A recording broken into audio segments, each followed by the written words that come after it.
Good evening, folks, and welcome to the live stream. I hope you're all very well this evening. Hope you had a wonderful weekend and you're ready for some more crazy stuff this week. And of course, the crazy is hitting us quick and fast. Well, quick and dirty, whatever the term is, with Donald Trump at the United Nations, saying some pretty crazy stuff. But then this is Donald Trump we're talking about.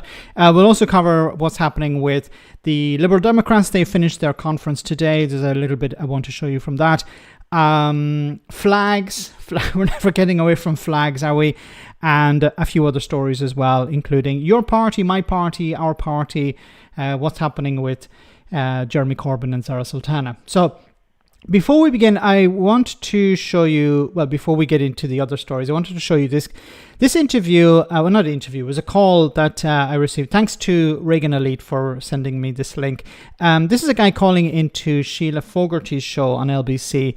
And there's a little bit of irony involved when it comes to an asylum seeker who committed a crime this week, who was arrested. I think he's going to go to prison, which is the right place for him. But have a listen to this call. You were saying that why are we judging all immigrants by the same standard? All I'm saying to you really is that it's because they are guests, and therefore, you know, a guest in your house, I think. I mean, I live, Sheila, I live in Germany. Yeah.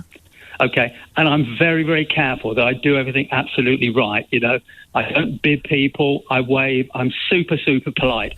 Probably more so than when I'm in the UK. Yeah. And I think that's the standard that immigrants should have as well. Yeah, I understand what you're saying, but that's not the same.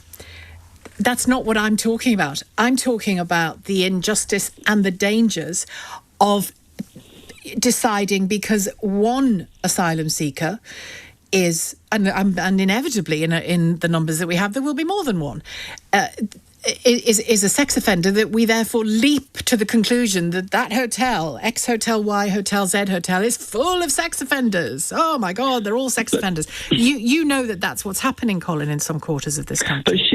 But Sheila, you know why but people do you accept? Do that, let's slow down. Do you accept that's what's happening? Yes, I do. Okay. But does it worry you? I'm sorry, say again? Does it worry you?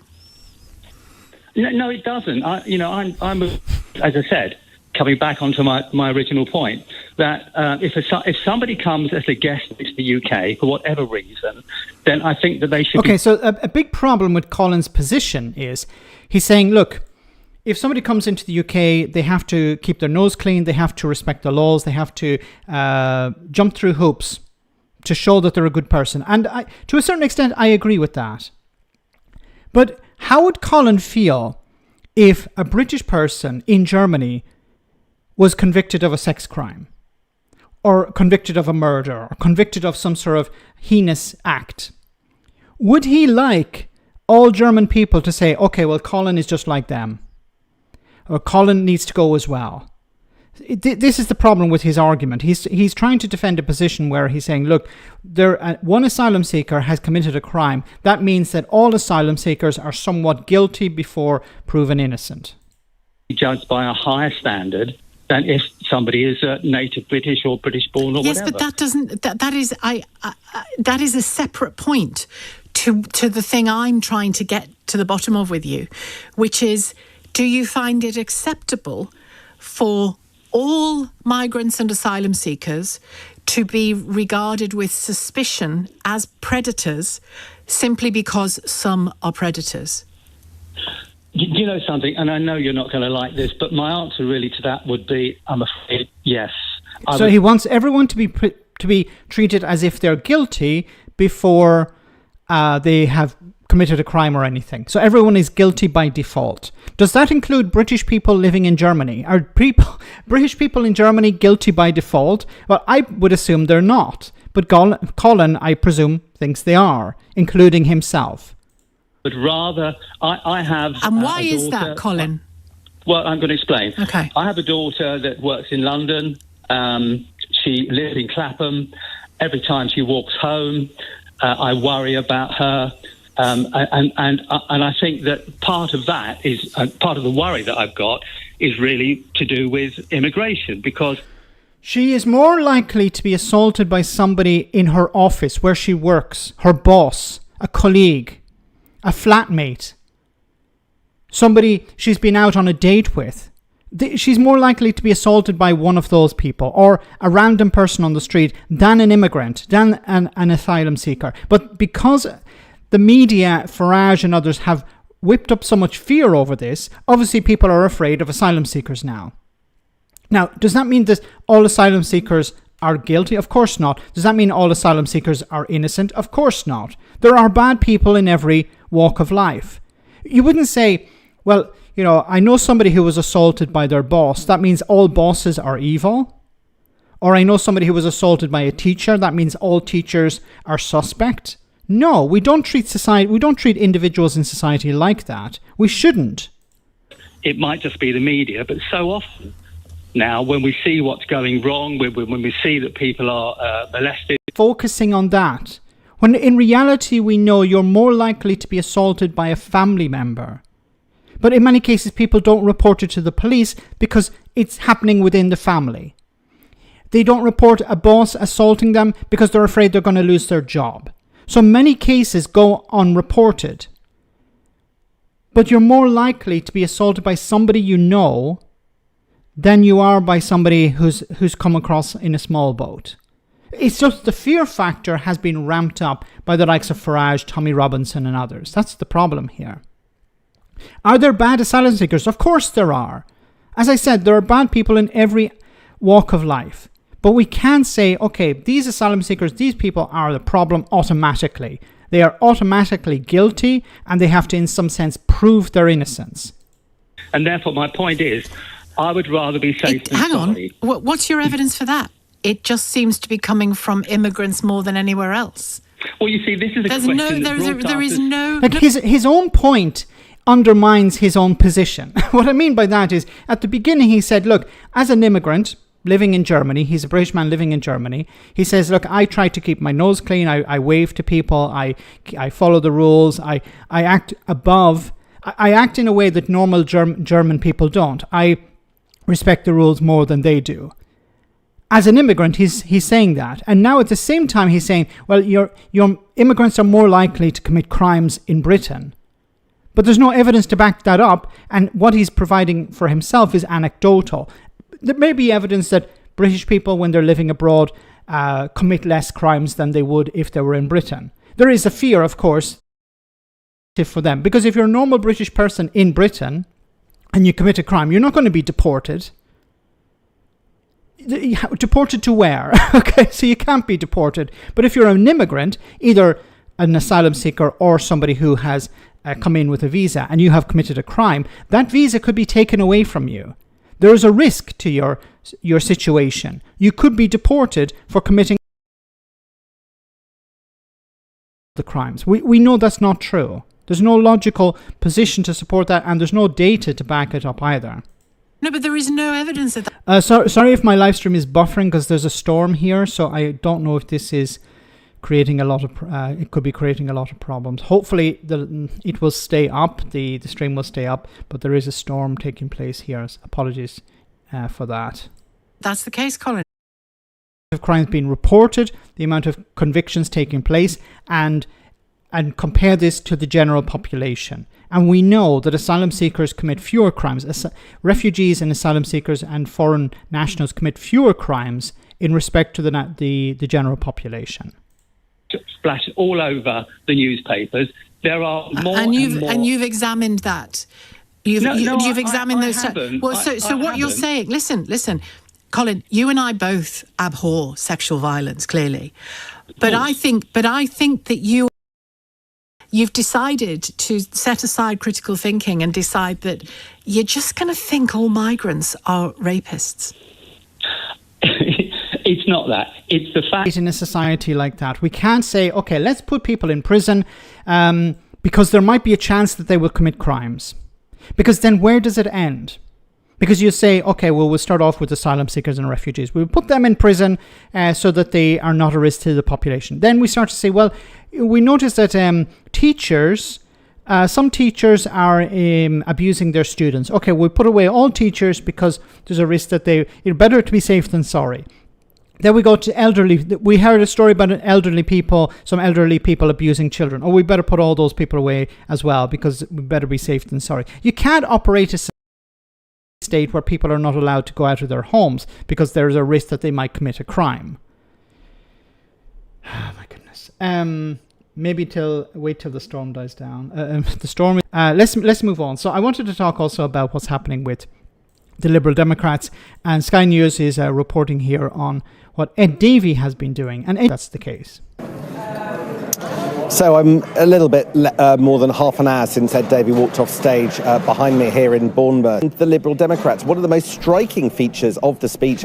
Isn't it funny how there's no mention of the Conservatives? Changing the gun laws. That actually goes back to something that Nigel Farage said in 2014. It's not... Max is turning into Max Headroom. Max started all over again. Oh my goodness. I think we should call it a night. Apologies for this. On my side, everything seems to be okay, but damn it. Are we fine now? This is what happens when you give hamsters crap food. Now the storm is still raging, so what a massive... Don't let the hamster wheel grind you down. I don't know if you can hear it, but I can hear it quite loudly on the roof, so it's quite bad tonight. Max, can you start again? I can start again, but I don't know if it's going to be a problem because the storm is, I think, is creating the problem here. So if I start again, we'll probably have the same issues. So I don't know if it's... we may have to use telepathy for this stream.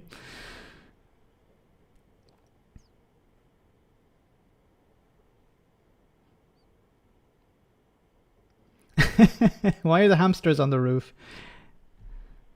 It's the only place for them.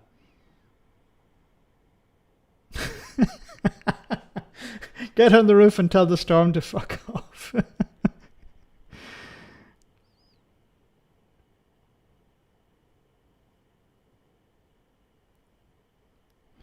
I'm turning into a fascist, Max. I'm going to vote for Farage. I need your daily dose of leftism. The comment section is so funny. It is, as always. It's getting better slightly. Yeah, I think the storm maybe is starting to ease a little bit. So bear with me. Let's continue. Hopefully it seems to be dying down. It seems to be getting a little bit quieter on the roof. So the tap dancing of the hamsters has died down somewhat. You can still hear it, but it doesn't seem to be as bad now. So let's continue. So Ed Davey, of course. Oh, Gareth, thank you so much for that super chat. Paris, 1938. A lone Jewish man walks into a German embassy and slots a diplomat. This is used as a pretext for Kristallnacht, aka the opening salvo of the Holocaust. This is where we are. And it's very much like that at the moment. We saw with Charlie Kirk. There were people from MAGA calling for a revolution, calling for leftists, as they describe them, to be sorted out. There was one guy with a MAGA hat saying he's going to go door to door and sort out the leftists. Now, when Donald Trump describes leftists, when he's describing leftists, he describes everybody from Joe Biden to, the local communist. So everyone within that spectrum is a leftist, according to Donald Trump. And the MAGA listen to Donald Trump constantly, and do whatever he says. A lot of them marched on the Capitol on the 6th of January, wasn't it, a couple of years ago? So it definitely looks like we're on the cusp of something terrible. There was a video I wanted to put out, but I'll mention it quickly here. I think we're in a sort of post-progressive era where we thought that things were going to get better in the sense of, culture wars and stuff like that. We thought things were, trans rights, gay marriage, greater respect for people with disabilities, greater empathy in society towards the disabled, with the poorest in society, maybe asylum seekers, refugees, greater empathy towards them. And it seems to be going in the opposite direction now.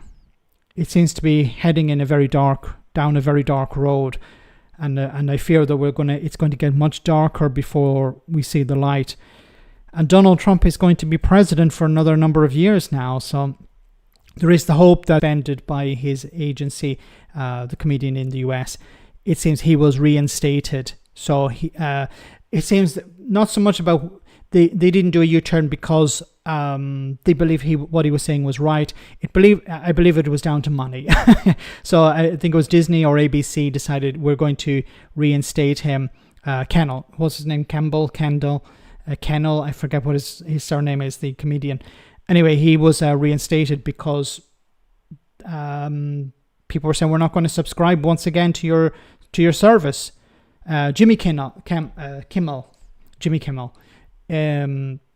So Jimmy was reinstated, and that's great. So it shows that while Donald Trump is still able to wield a huge amount of power and influence, the networks decided actually we're going to look at our bottom line, at our bank balance, and we're actually going to reinstate Kimmel because he's really important. So it wasn't a victory for free speech. It was a sort of victory against Donald Trump's attack on the press somewhat. But I think, somebody like him, a huge figure, it was very difficult to support the idea of taking away his freedom of expression. But he'll be back on the air. And it seems he's going to be on the air. One of his first guests is the governor of California. So that's really rubbing Donald Trump's nose in it. Anyway, back to Ed Davey. He was in charge of 2 political parties ago, leader of UKIP when he said that. But I think that's part of had little vision. The Liberal Democrats in many ways have an interesting job to do. The job of party conference speech is twofold. It's to get noticed, and that's why you saw those lines about potentially Nigel Farage changing the gun laws. That actually goes back to something that Nigel Farage said in 2014. It's not current. He was in charge of 2 political parties ago, leader of UKIP when he said that. But I think that's part of trying to just seek attention at moments like this. You've also got to rally the troops and give you a sense of the direction for the party itself, and it very much is something that Ed Davey wants to challenge and position as a party that is trying to halt Nigel Farage. But it does that by trying to build on the kind of successes that we saw at the last election. Ed Davey has been actually a very successful Liberal Democrat leader. He got 72 MPs elected last year in the general election. A lot of those were from Tory shires, ex-Tory areas, home counties and places like that. And a lot of, I think, the Liberal Democrat strategy is to build on that. You can get there using the same kind of strategy, get over 100 seats. There are some in the audience, some MPs who want... A lot of the Remain voting Conservatives have switched to the Liberal Democrats. So this is one of the reasons why we heard a lot about rejoining the European Union or a better relationship with the European Union. So Ed Davey knows that, I need to mention Europe because these are people who have come from the Conservatives. They've abandoned the Tories over their stance on Europe. And he wants to win over, so he wants to pick a fight with Nigel Farage. And I think this is clever because he's not going... When Keir Starmer talks, nobody listens, okay? But when Nigel Farage talks, a lot of people are listening, whether you agree with him or not. So Ed Davey is tapping into that, picking fights with Nigel Farage because Nigel Farage responds, and then you can get into a bit of a back and forth. Now, this would not be advisable for the Prime Minister because the Prime Minister is supposed to be above the fray. He's supposed to be doing a completely different job. But Ed Davey is campaigning. So he has to pick fights with people like Nigel Farage. It's different for Kemi Badenoch because she's fighting a different battle. Ed Davey is fighting on the opposite side, I presume, when it comes to immigration. So he's saying, look, we need more immigrants. We need people to work in the care sector, in the NHS. While Farage is selling the opposite. No, we need to reduce workers coming in. We want to make it more difficult for people to come to Britain. He'll try and sell the sort of snake oil of, no, we want to just focus on high-skilled, high earners coming in. But really, most of the shortages are in the lower economic scale workforce. So Davey understands we need more workers in the NHS, we need more workers in social care, in hospitality, every sector. And I think there's an opportunity for him to win over votes from people also within who voted for Labour at the last election, people who thought that Keir Starmer was going to deliver and he's not delivering. So I think there's an opportunity for the Liberal Democrats there. Kemi's biggest opponent is herself. I mentioned in a video, I don't know if you guys saw, I think it just dropped before the live stream, but there's a chance that Boris Johnson, I was going to say Donald Trump, Boris Johnson could come back. Yes. People have very short memories, and there's a real chance that Boris Johnson, now of course, like Andy Burnham running for leader of the Labour Party, he faces a similar problem that Boris Johnson faces. He needs to win a seat in Parliament first. But the road to returning to be leader of the Conservatives is much easier, ironically, for Boris Johnson than it is for Andy Burnham to be leader of the Labour Party. Because you have the 1922 committee, you have a lot of back and forth within the Conservative Party when it comes to who's going to be leader. And Kemi is not doing very well. As was pointed out in chat by Lee, her biggest opponent is herself. So I think if we're starting to see more defections from the Conservatives to Reform, I think there'll be great pressure to put on Boris Johnson to come back to lead the party again. And I think that's one of the reasons why you keep hearing about this Boris wave. And this is what's been pushed by Reform and people on the right who don't want Boris Johnson to lead the Conservatives because they know he would be extremely damaging to Nigel Farage. He would water down the right-wing vote. A lot of people would love to see Boris Johnson come back. Even people who have joined Reform UK. Nadine Dorries, she would jump back on board the Boris bandwagon if Johnson was leader of the Conservative Party again. And this would be extremely embarrassing for Reform. You imagine a situation where somebody defects to Reform and then defects back to the Conservatives because Boris Johnson is there. It would really take the wind out of Farage's sails. And I think that's one of the reasons why they're forcing this Boris wave concept all the time. And the Boris wave, of course, is the Brexit wave when it came to immigration. The ending of freedom of movement resulted in people coming in from outside the EU. And that's where the wave came from. Now, Nigel Farage will never take responsibility for that, even though he is partly responsible because of Brexit. He's the one who sold it to everyone. But he's not going to take responsibility. It's not the Boris-Nigel wave, if you want to call it by its proper name. That's what it is, the Boris-Nigel wave, because it's the Brexit wave. Or just call it the Brexit wave. Or call the boats crossing the channel the Brexit boats. Brad, thank you so much for that super chat. The news teams tried to interview Boris Johnson about speculation of his return, but his caravan was rocking wildly. What was he up to? Trying to repopulate the United Kingdom once again, I imagine. Thanks, Brad. Mad Nads is waving a new book. Again, another one. I don't know if we had it recorded, but the interview, the live stream I did with Professor Tim, he was describing, once again, I don't remember if we had it on record because we had a bit of a chat before and after, but he said that he had read Nadine Dorries's books. And he was like, who the hell wrote these books? They're really well written. They're really interesting books. They're trashy novels, but they're actually quite well written. And then he couldn't understand how Nadine Dorries speaks in the way she does when she writes in a pretty good way. Gareth, once again, Gareth, thanks so much for that super chat. Nadine would jump on Billy Big Bollocks Boris period. Yeah, she'd jump on any part of Boris Johnson. That's the problem. I know it's a family show, but that had to be said. Thanks, Gareth. Nadine, why can't you be true? But I think there's a real risk to Farage. I don't know how big the risk would be.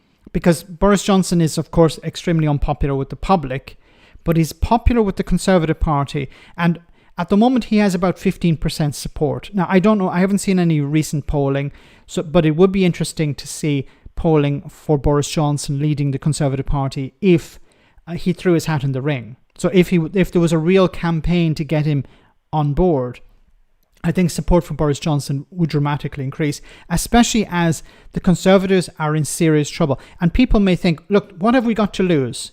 Let's get Boris back on board. And it would make politics very interesting. You would have a situation where Boris Johnson is trying to combat Nigel Farage. It could end up in blows. You could see some interesting debates, and it could result in some people moving from Reform back to the Conservatives, and then of course that would split the right-wing vote down the middle, and help Labour. It would help the Labour Party stay in power, and whether people like that or not, I don't know. Boris hasn't had 2 more kids. Not yet, not today. The week is still young. Anyway, let's move on. I want to cover some other stories here. This is about Reform UK. This is quite interesting. And then we'll take a break. We're about halfway through. Reform councillor creates copy of airport company. So a Reform UK councillor who co-funded a branded company for financial gain will lose his committee positions, the party has said.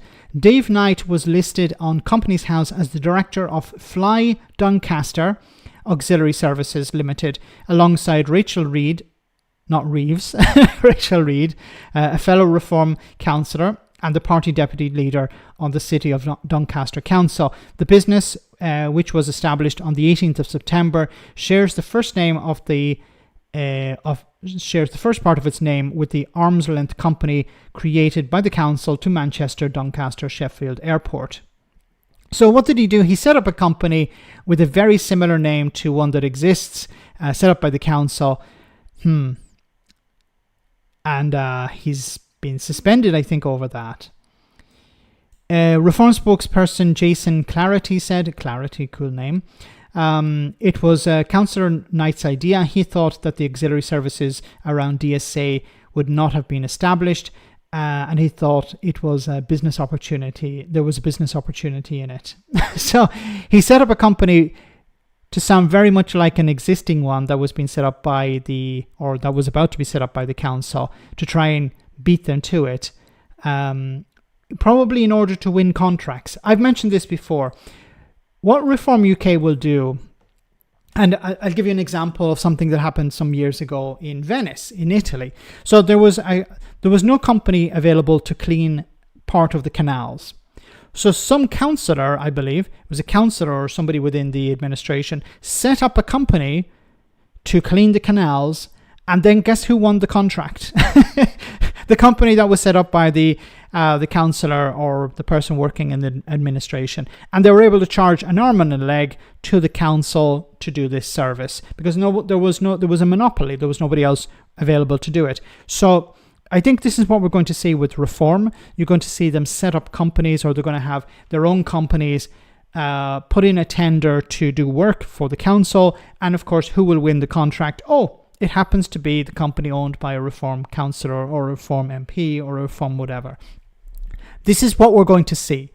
This is exactly what we're going to see. This is one of the reasons why so many people have put themselves forward as Reform councillors. I've said a lot of them probably thought that they're going to have fun. They're going to be able to kick asylum seekers out of their homes, out of hotel accommodation or whatever. But a lot of them are in it for, here's a business opportunity. Here's a way for me to make a lot of money. And of course, the template was the PPE contracts. They looked at what the Tories were doing when they were in charge and saying, here's an opportunity for us to make a lot of money as well. Set up a company. This company is given a contract. We make lots of money out of it. And if we deliver or don't, it doesn't make any difference because the council will have to pay the contract anyway. And if we don't deliver, then the council will just suspend the contract. We'll still get some money, and then we just set up another one later. Good God, it's Timo Sammy Wilson. Sorry, look. Sorry, I didn't have the page open. There we go. look a bit like Sammy Wilson. Thanks for that, Gareth. Grifford, UK, yes. The reformers cutting waste on council resources. There was, oh my goodness, there was another story I covered in another video where, so you had, what's his name? The guy, damn it, the Pimlico plumber, Charlie Mullins. Charlie Mullins was complaining about, foreigners coming and doing the work. What did he call them? Trash. These rubbish. He called them rubbish, asylum seeker, migrant workers, actually rubbish. And then, he supports Reform UK. He's even considering running as a councillor or as an MP for Reform.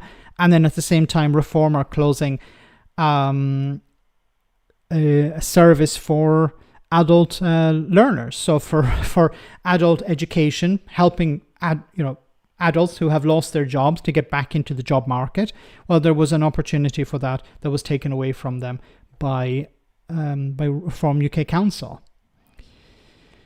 Oh my goodness. Anyway, let's take a short break and we'll be back in just a jiffy. So the storm has passed, it seems. So we shouldn't have any buffering problems, I hope. So I hope you enjoy this. And we'll be back with more serious stuff. Don't swipe away. It's time to play Carney or Barney. This is the game show in which I'm going to read you real quotes from the book of the Prime Minister of Canada and the book of the President of the United States. And all you have to do is tell me whether it's Carney or Donald Trump. Are you ready to play? Maybe. Put 60 seconds on the clock, please, and away we go. When markets extend into human relationships and civic practices, being in a market can change the character of the goods they govern. Carney. Correct. In elementary school, I gave a teacher a black eye. Trump. Correct. The logic of buying and selling no longer applies to only material goods, but increasingly governs the whole life from allocation of healthcare to education, public safety, and environmental protection. Carney. Correct. I understand the Chinese mind. Trump. Correct. The bad outcomes that macroprudential policies prevent have to be estimated, but counterfactuals are difficult to sell. Carney. Correct. I try not to schedule too many meetings. Trump. Correct. When divining the value theorems of the canonists, or for that matter, Greek philosophers, it is critical to recognize the extent to which the value theories in economics were unified aspects of a much larger worldview. Carney. Correct. I don't trust fancy marketing surveys. Trump. Correct. The physiocrats' main contributions to the understanding of value and value creation were the economy as a system, their exploration of different sources of income, and their explicit consideration of its distribution. Carney. Correct. I've read hundreds of books. Trump. Correct. All human life involved exchange, with the consequence that we can no longer extricate his theories of value creation from the broader social context, then we can separate the views of value of the canonists from their systems of social philosophy and ecclesiastical jurisprudence. Carney. Correct. Modern art is a con. Trump. Correct. Our moral sentiments can live on as memes that multiply through the values in the service of others, a worthy past sedimented into a better future. Carney. Correct. We win by wearing everyone else down. Trump. Correct. In objective theories, value is tied to the nature of production, including the time required, the quality of labor employed, and the influence of new technologies and ways of working. Carney. Correct. I said to the guy, you listen to me. If you do foreclose, I'll personally bring a lawsuit for murder against you. Trump. Yes. Congratulations. Follow for part 2. It's amazing. It wasn't isn't she a fantastic contestant? She was able to answer all of them correctly. How did she know which ones were from Trump and which were from Carney? Okay, let's move on. So Donald Trump, back to Donald Trump for a moment. Have a listen to this. Other people who have a lot on their shoulders at any time are pregnant women, thinking about the ramifications of having a baby and all the advice that they're bombarded with. I don't know if you're a dad, but I am. And I've seen it. Plenty of mums working around here as well, Leah not least. What do you make of Donald Trump in the US last night connecting the taking of paracetamol, or Tylenol as they call it in the US, to children possibly becoming autistic afterwards? I think they should follow our medical advice, which is a paracetamol. So we should stop listening to the President of the United States again. So when Donald Trump says something, it's probably a good idea to do the opposite. So when Donald Trump says you shouldn't take paracetamol, then you probably should take paracetamol. But it's so bad that we have to bring up the Tories, and the Tories who are supporters of Donald Trump. They think Donald Trump is doing a great job, but not on this occasion. More safe, and vaccinations are safe, and it should be as simple as that. You know, President Trump's got his own responsibility for the US administration, but we've got a responsibility for the UK one, and should be very clear and follow medical advice. Is it bad? But it's not just about the UK one. If British citizens go to the United States and they have problems, should they take paracetamol? or whatever it's called in the United States. This is insane. Like, we're back to... Remember when Donald Trump during the pandemic was telling people to inject bleach into themselves? Or that they should use, ultraviolet lights? It would shine ultraviolet lights inside the lungs, and that would stop the... Oh, God. Science in the US. I have no idea which science he's following. So, but it's quack science, tinfoil hat science, the science of RFK. Trump, Brad, thank you so much for that, Brad. Trump and RFK Jr. are peak reverse Darwinism. Yes. How do they survive? How does RFK Jr. survive? These people are in positions of power. Once I've often joked about, okay, some backbencher or some idiot online or some commentator doesn't know their arse from their elbow. But the President of the United States is now telling people within the United States, he's trying to give them medical advice. RFK Jr. is insane. Yes, he's literally insane. And he's running... You couldn't make it up. It almost feels like we're living in some sort of joke simulation, doesn't it? Where we actually think, maybe none of this is real. This is some sort of joke simulation. The head of health and human services in the United States is an anti-vaxxer. The head of the president of the United States, elected twice, voted in twice, is a guy who believed that it was a good idea to inject bleach into your body. It's our understanding that clearly I've got 4 children, and many other people I know have got children, all who had paracetamol during that pregnancy and without any adverse effects. Again, vaccinations are safe. The safest thing you can do to your children is vaccinate them. See, it's one thing is if the president had said, look, make sure to take medical advice, make sure to check with your pediatrician or your doctor, when a woman is pregnant and she's going through this period. Yes, this is important to get proper medical advice. But Donald Trump is not a doctor. RFK Jr. is not a doctor. They're not providing people with medical advice. They should not be. And unfortunately, a lot of people are going to take this advice on board. Because there are very dangerous diseases that can follow if you don't. So that's people who should follow the clear medical advice. We've seen how close an ally the US is, not least last week at Windsor Castle and in Chequers. Is there an issue right now that when he says something, it's not only to the US he's talking, but he's talking to the whole world, and then we have to respond in the way that you just have? Well, clearly, he's got a voice, and that voice is often broadcast on our channels as well as the US channels. Well, why can't you just say he's talking shite? Donald Trump is talking shite. Don't worry, he doesn't know who Kevin Hollenrake is. He doesn't know who the Conservative Party is. So, Kevin, you're free to say that Donald Trump is talking absolute tripe or shite, whichever term you want to use.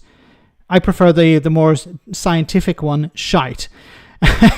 But you can say that. You can say he's talking rubbish. This is nonsense. Nobody should be taking this advice on board. Yes, when Donald Trump speaks to the American public, of course, everyone else around the world hears it too, because it becomes front page news. But I think it's been often said we should take President Trump seriously, but not literally. So I wouldn't follow every different... How do we know when we take him seriously? Like this thing of we don't take him literally.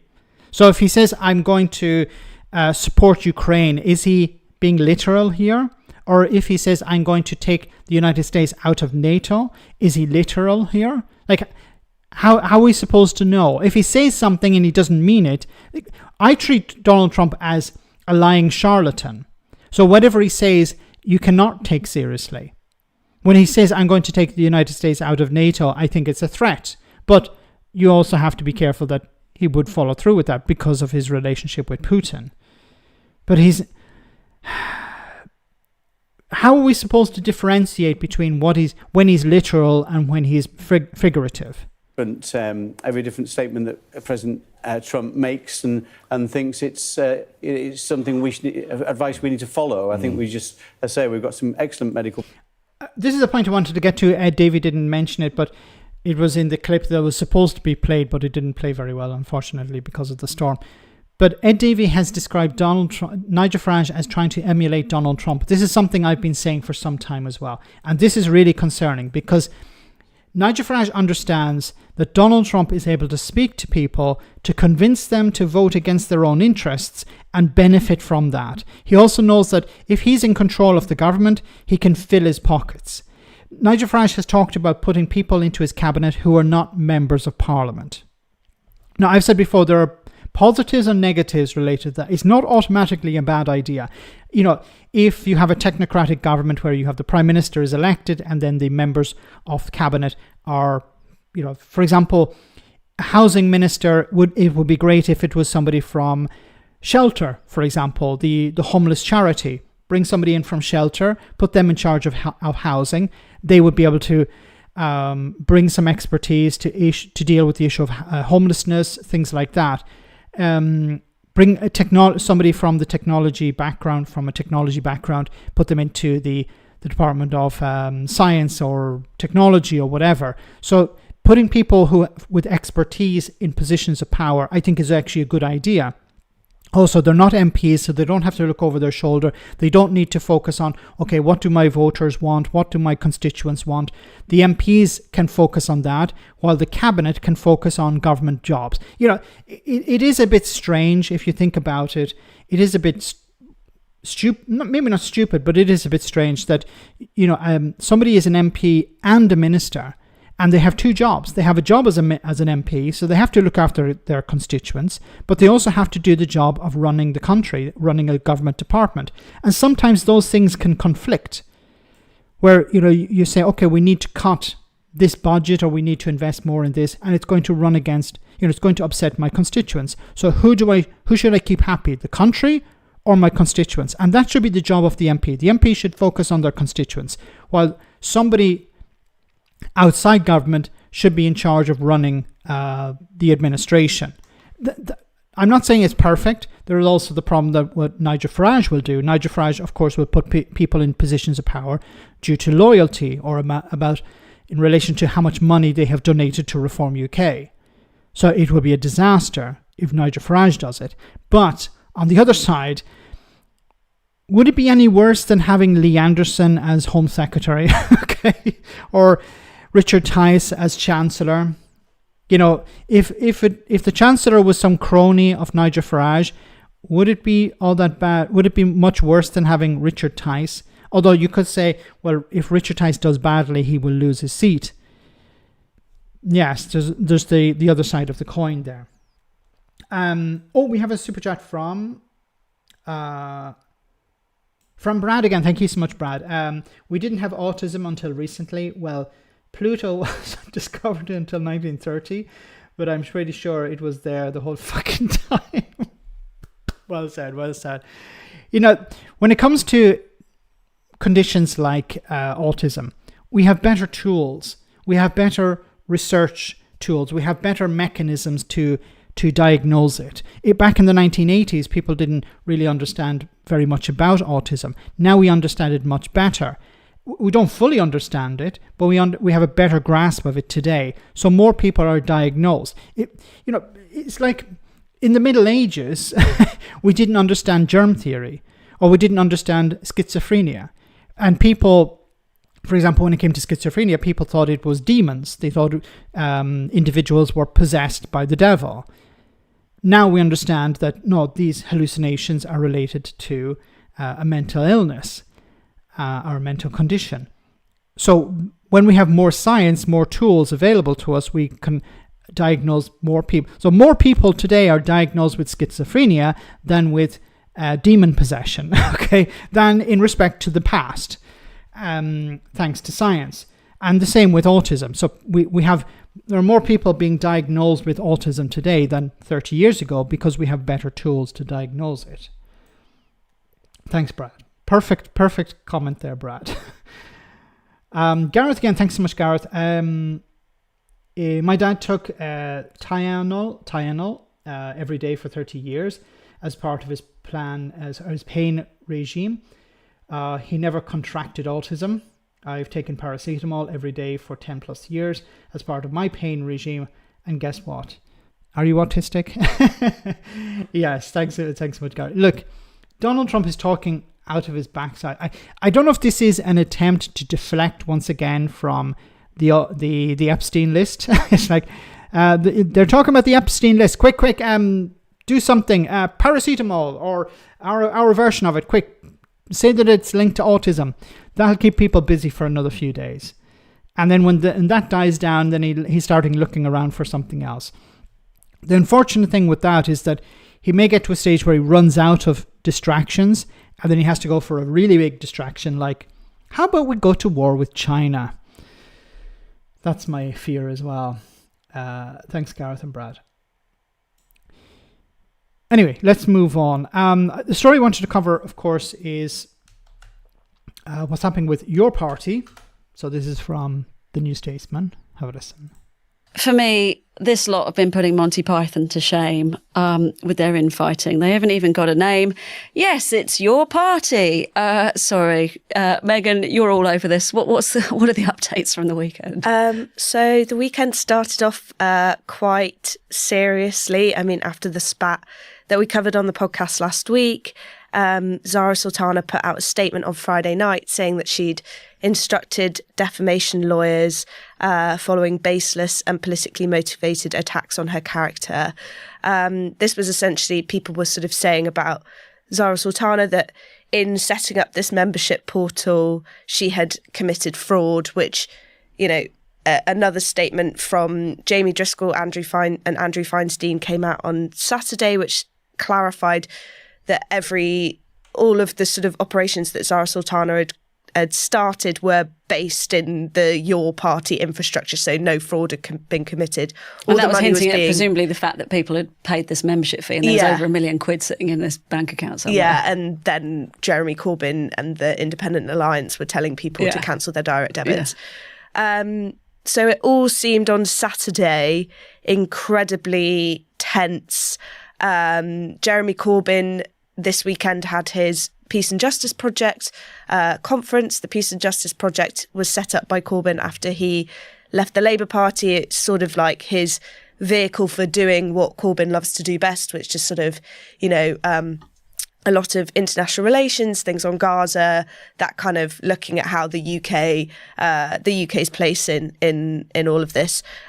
He did the opening keynote for the conference where he defended Carrie Murphy, which is quite surprising for Jeremy Corbyn. He's not usually one to enter into public confrontations, but Carrie Murphy, who was his chief of staff when he was in the leader of the opposition's office, was attacked by Sultana last week. She was named in one of Zara Sultana's statements. We're friends like these. Which it was interesting that she was named because that was the same statement where Zara Sultana claimed she was the victim of a sexist boys club. But most of the people she had named or kind of implicated in that were actually women. But Jeremy Corbyn said, I've known Carrie Murphy for many, many years, and I'm appalled when people attack an individual like her. But in that statement, I thought it was quite interesting that Corbyn did seem pretty clear that your party will be doing its founding conference in November. He named Zara Sultana as part of the Independent Alliance. It didn't seem to him as though things were quite as intense and quite furious as Zara Sultana was, because at that point she had launched legal action. What an absolute shit show. Sorry to say that, but what an absolute shit show. You have a party that has an opportunity to really change politics, and you have the two main people in the party fighting over what? Over who said what and who didn't say what. He said, she said. It's ridiculous. This party should be operating at this stage. It should not. So it seems to be the case that Jeremy Corbyn wants to take it slow and steady, while Zara Sultana wants to go a bit faster. And there are people within the party. So she and Jeremy Corbyn set it up together. But there are people who came in after, part of these independent MPs, who seem to be trying to take over the party and using Jeremy Corbyn as a vehicle to achieve that and try and push Zara Sultana out. And now Zara Sultana is washing the dirty linen in public here, airing the dirty linen in public. And this is undermining the party. And it's seen a lot of people leave the party who had originally signed up to it to go to the Greens because of the chaos. Look, I'm not saying political parties always start off in an easy way. I'm not saying that they don't have problems, but you have to keep these problems behind closed doors. You can't be fighting on social media over this because it just shows you to be unprofessional. Of course, you're going to have disagreements. Of course, you're going to say, well, we should go this way or we should go that way. But this should be happening in a meeting.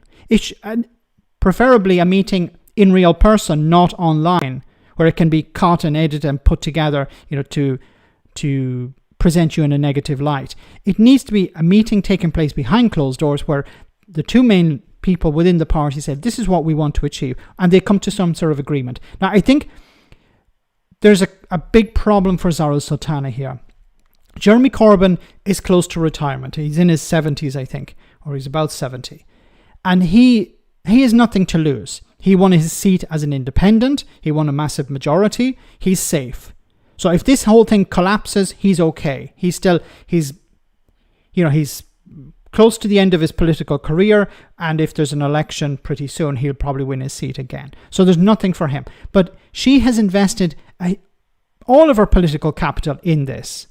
And she's acting as if it's like a spat online with that you'd have with somebody you disagree with online. It can't be like that. You're starting a new political party, potentially a replacement for the Greens, maybe even a challenge to the Labour Party, because some of the polling, if you've seen it, there was some polling up and down, but a lot of it was in favour of your party overtaking the Greens and even the Labour Party in some cases. So this is a real vehicle for change. A lot of people have invested hope in this. Some cases they've invested money. So they want to see it succeed. And you're picking fights within the party online, which is just undermining it completely. And I don't know whether it's going to succeed. Like, couldn't they have come up with a name? It's like your part. Like, even ask ChatGTP to come up with a name for a party and say, okay, let's go with that. Let's have a quick vote on the number of people who are in the room. Let's go with this name for a party, a maximum, a majority, we'll go with that and just go with that. But this whole, it's ridiculous. I'm sorry to say. I hope they do well because I think both of them are decent human beings. I think they have, empathy in their soul for ordinary people. But my goodness, you're not helping yourself. Stu, thank you so much for that support there. Thank you so much for that. Brad again, Stormer, honey, I won't be needing that Viagra tonight. Your party is split already. You're a terrible man, Brad. Oh my goodness. In every story, everything that Brad says, there's a little nugget of truth. The People's Party, something like the Judean People's Front, the People's Front of Judea, the People's Party of Judea, the Bring a Bottle Party.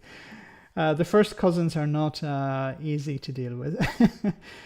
People literally crawling into the lift upstairs for councils and services and job centre. It's not easy to deal with. And look, there's a real opportunity for them to help deal with the problems that ordinary people face, and they're losing time. Every day that passes is an opportunity lost for them to attack the government or to call out the Reform UK or to call out the Liberal Democrats or the Greens or whatever. The Swing Your Pants Party. In everything Brad says, there's at least 3 cans of lager. Where would we be without Brad? Of course. I want to bring Brad on the live stream sometime. Brad, are you open to the of coming on the live stream sometime? I don't want to scare you off. Okay, it's up to you, but have a think about it. If you'd like to come on, we can have a chat. I've reached out to a few people, so hopefully some of them will come on. But Brad, if you'd like to come on, we can have a chat on the live stream. Anyway, let's move on. So the Your Party, we're going to have to wait. It seems that Sarah Sultana recently put out a message to Jeremy Corbyn to meet with her, once again putting it out on social media. Please meet with me, as opposed to go to his house, knock on the door, or go to his constituency surgery and say, hey, can we have a chat? Just 5 minutes even. Anyway, the final story for tonight, of course, is flags. Yes, because flags are really important for the gammon. And it says here, removing flags costs same as filling 200 potholes. So you remember the men who were going through a midlife crisis and decided to paint roundabouts? Well, there's a cost to the damage that they've done. And it says here, removing the St. George's Cross from road markings and taking down flags has costed council enough money to fill 200 potholes, it has said. North Somerset Council Cabinet members for Highway, Hannah Young, told a meeting on Tuesday that repainting and removing flags from the highway had cost £6,000. She added, what could be done with £6,000? Well, we could fill 200 potholes, which I personally would prefer to see than doing that, having to repaint over vandalised roads. St. George and Union flags have recently appeared in communities across the UK, with some saying that they represent pride in being British, but others concerned that they are linking to feelings of anti-immigration. Yes, they're an expression of, this is our territory, you're not allowed to come in. That's what it's about. Like a dog marking its territory, the Gammons were marking their territory. And of course, like a dog peeing on a monument, somebody has to come and clean it off, and it's normally the council, and it's not cheap. And of course, here there were I'd love to hear Reform UK's response to this. £6,000 that could have been used to fill potholes. Well, they'll probably say, well, it's worth it, or why don't you just leave them there? That would be probably the response from Reform UK. Just leave them. Yes, but then it becomes a bit of an eyesore. Or in the case of some flags, they had to be taken down because of the cord that was being used. There was a risk that if they got caught by a lorry passing, they could actually rip down, because the cords were so strong, they could rip down a lamppost. So can you imagine you're driving on the road and a lamppost comes flying down on top of your windscreen because a truck had passed and pulled down a bit of bunting that some gammon had put up. The council could be sued because of that. And this is the thing that never came up. If these flags fell down and somebody had an accident, potentially the council could be sued because they're not maintaining the highway. They have a responsibility to council taxpayers. They also have a responsibility to taxpayers and citizens. They have to maintain the highway. That's why road markings are painted. That's why traffic lights are supposed to be maintained. That's why hedges have to be cut so that signs can be seen. These are all responsibilities of the council, and if they don't uphold their responsibilities, then they can be in trouble, and rightly so. If you pay your taxes, you're expected to get a decent level of service. And if there are people going through their midlife crisis, painting roundabouts, well, this all has to be removed at some stage. I think what we're going to see over the next number of weeks and months is you're going to see a gradual decline in this patriotism. If it's patriotic to put up the sign, to put up the flag, then surely you should be putting up the flag as soon as it's taken down. But I think people will sort of give up after a while. So guys, we're about halfway through the end of the stream tonight. Sorry, not halfway through. Apologies for the buffering at the beginning. The storm seems to have passed, so things seem to be okay now. I want to say thanks to everyone who came on tonight. Thanks for your super chats. Thanks to your support on the channel. Thanks for smashing the like button, and thanks to the moderators for doing a wonderful job. Before we go, we have a super chat from Gareth who says, nobody had an issue with flags until the UK flag went off. Went off and on the anti-Palestinian flag crusade. Yeah, so when nobody had a problem with the flags until the UK flag was went off, and the something I just about that is it's when it comes to the flag, people don't have a problem with flags until it's a Palestinian flag that goes up. But when it came to the flag, I've often said that if you're at a anti-racist march or protest, if you're on that side, take the Union flag with you. Take the flag of St. George if you're in England. Take it with you. Take the Saltire with you if you're in Scotland. Take the Welsh flag if you're in Wales. Take your national flag with you. Take the Union flag with you. Don't let the racist bigots and the gammons take control of the flag. It's not their flag. It's the national flag. So fly it with pride. Don't allow them to take it over. UK lawyers for Israel Max. Not sure what that's about. Look after yourselves, especially if you have gerbils on the roof. Thanks for that, Ellie. So before we go, we have our one for the road. So I hope you enjoy this comedy moment just before we finish for tonight. I'm sure you will enjoy it.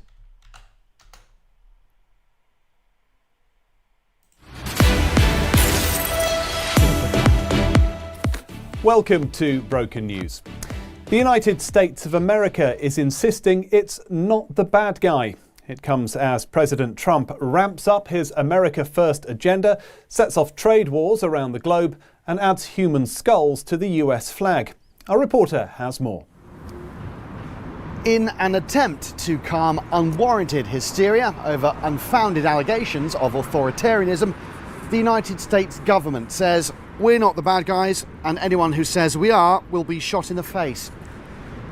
President Trump claims the legacy media is obsessed with painting him personally as a bad guy.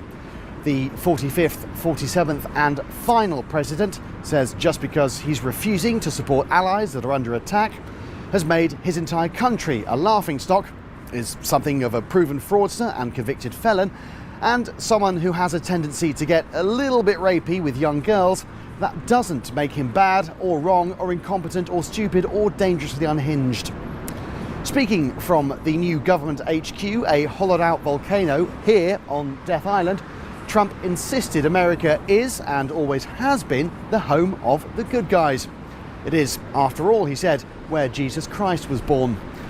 Meanwhile, wearing an on-point black leather trench coat over a well-cut Hugo Boss suit with some chic mid-calf laceless boots and a natty red armband, Obergruppenführer Elon Musk said, "America is the greatest democracy in the world.